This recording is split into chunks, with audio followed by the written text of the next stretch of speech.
This is the third and final video of Chapter 15, and actually probably the final video that you'll be watching this year.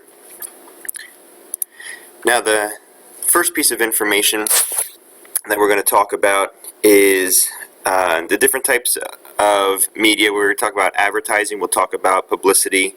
We're going to talk about some of the goods and the bads about each of these. So, just as a reminder, the difference between advertising and publicity: advertising is paid for, it's controlled by the company. They have it, they're saying what they want to say, they're advertising where they want to advertise, and it's costing them money. Publicity, just vaguely, I'll go more into detail again later, but publicity is just unpaid for, newsworthy information that is very difficult to control by the company itself. Now, what we're looking at here is focusing on advertising, the paid media. And remember, advertising does use the paid media, mostly print, television, and online, radio as well, to promote their company, to promote their products, their goods or their services.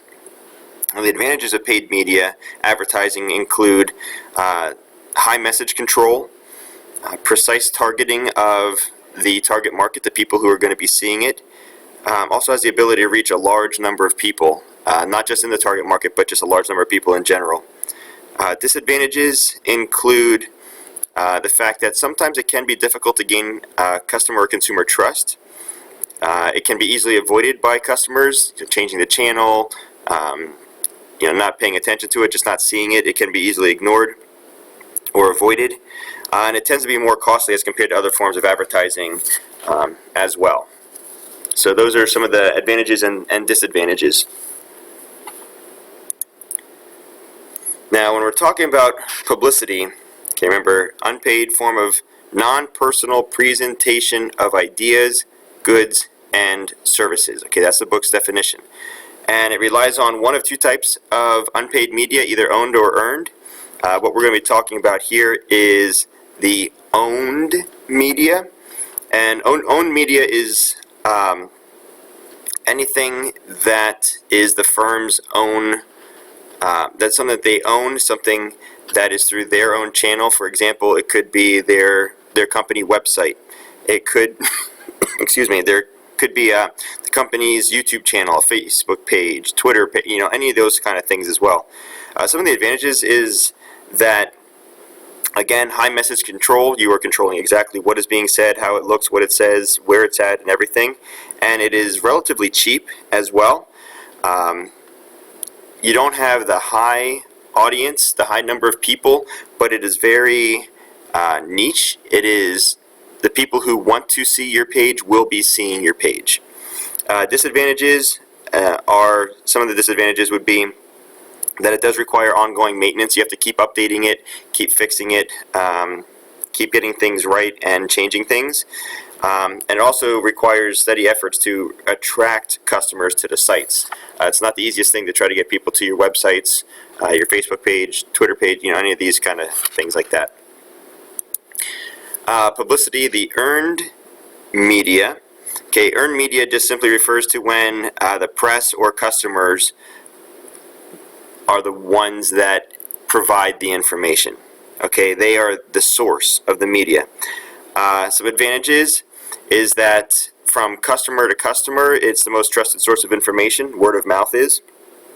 But difficulties include that it's hard to create this, it's hard to get people talking about it, and there's no reliability in regards to measuring its effectiveness. You really just don't know what people are saying and how they're saying it and to what degree as well. So it's hard to measure the effectiveness of that.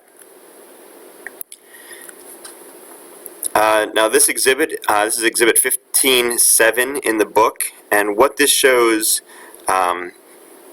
shows the different types of publicity, including many new forms of social media, some of the things that are considered new forms of social media that you're used to as well. Now, when you think about publicity, you have to remember that it is useful to take the customer's perspective your perspective and my perspective as customers, and consider how you and I get the information, how we get the communication that they're sending. One source involves getting coverage in the press, okay, news stations, print, television, wherever it happens to be, even on the internet. Many companies use a PR staff, public relations staff, to provide information that helps to make it easy for the press to write stories about the company. So PR comes into play in this portion as well.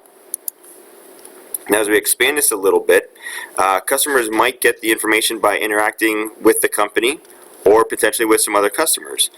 Some organizations can try to create communications that flow one way from the firm to the customer. It's kind of like the direct channel of distribution, how the product goes right from the firm to the customer. It's the same mentality, but dealing with publicity instead this time. Many firms will try to create a useful website. They're going to try to have something that is beneficial to them and their customers at the same time. They can also create videos that can be posted on their website or YouTube or places like that. And other tactics are often used to target businesses as well. Commercial white paper is just a report or a guide that addresses some important issue within the industry. Case studies can be used to describe how one organization helped other customers. It can allow, hopefully, the company to build some sort of customer trust and loyalty moving forward as well. Sometimes customers also learn about the organization by directly interacting with the organization or with other customers. Blogs, social media, Twitter is a great place as well. So you have options there. Pinterest has been used from some companies as well. When we talk about B2B, the business-to-business realm, some firms might also use social media to target other businesses. They might use, like LinkedIn, if you're familiar with LinkedIn, that business people use to network with each other.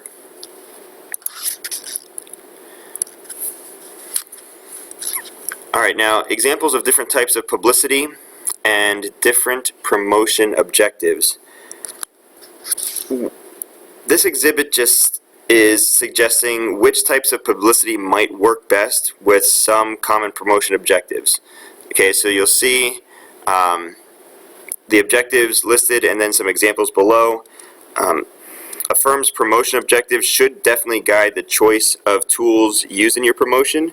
And when developing your publicity, marketing managers should also look at the copy thrust. They should look at websites, videos, online communities, any kind of publicity tools that they can utilize the words and the images to communicate with the target market.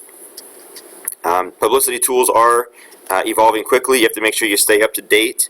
You have to make sure that you are communicating with people in the ways that they communicate, okay, and the means that they use. All right, sales promotions. With this one, again, just some examples of some activities here. Sales promotion might be aimed at the final customer, the people who are using it. It might be aimed at a wholesaler or a retailer.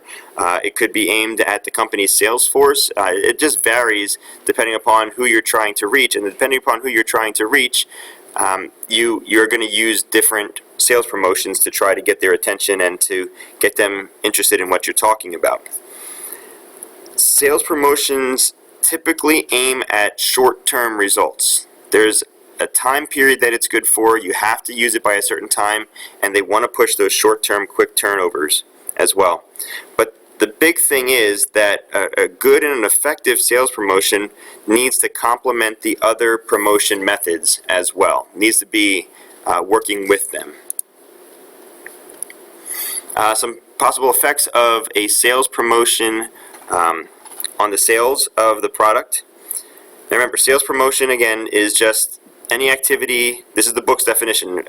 It's activities other than advertising, publicity, and personal selling that are designed to stimulate interest, trial, or purchase by final customers or others in the channel of distribution.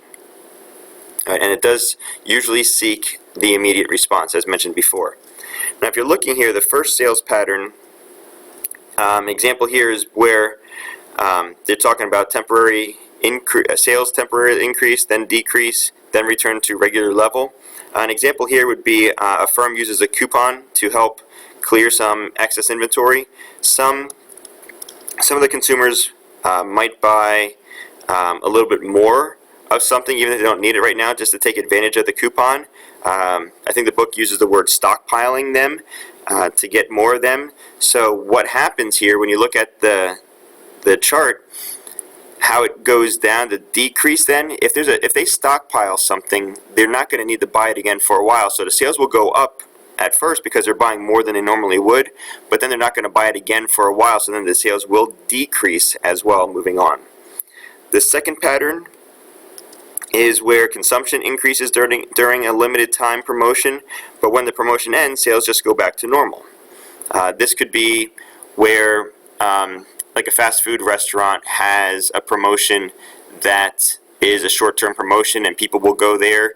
Maybe the prices are discounted or a contest is going on, and they'll spend more money there, but then they'll still go back to it on a regular basis the way they did before.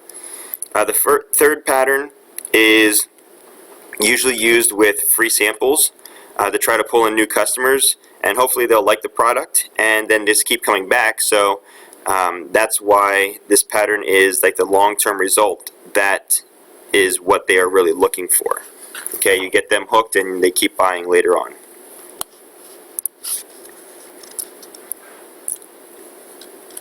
Now, some problems in regards to managing sales promotion.